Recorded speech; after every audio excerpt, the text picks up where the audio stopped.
পাঁচ ওয়াক্ত নামাজ যারা আদায় করবে, আল্লাহর নবী বলেন আমার আল্লাহ তারে 50 ওয়াক্ত নামাজের সওয়াব আমার আল্লাহ দান করবে।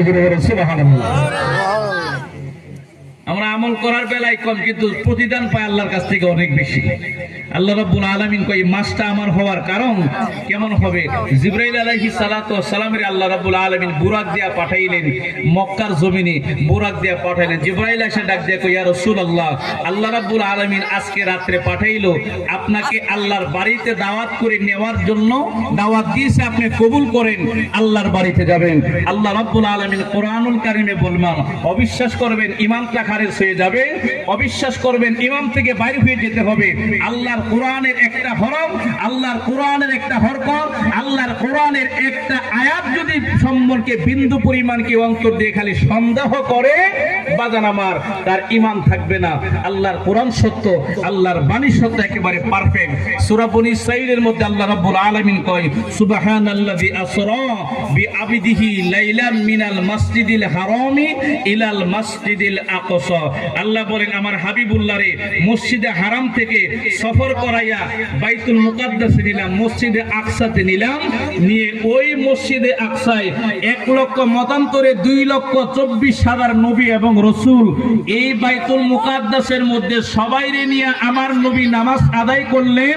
সবাই হলো মুক্তাদি আর আমার নবী হলো ইমাম।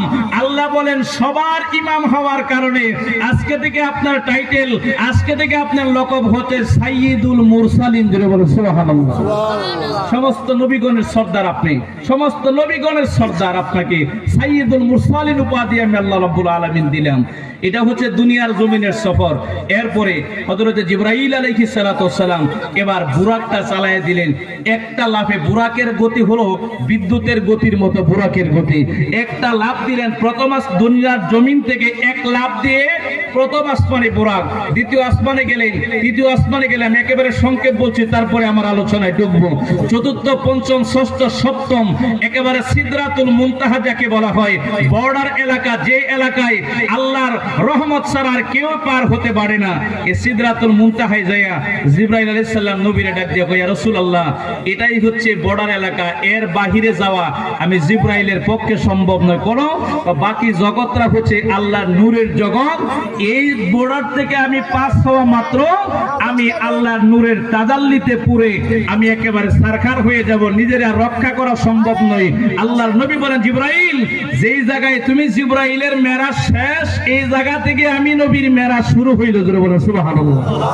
মেরাজ শব্দের অর্থ হলো ঊর্ধ্বগমন, উপরে ওঠা, ঊর্ধ্বে যাওয়া।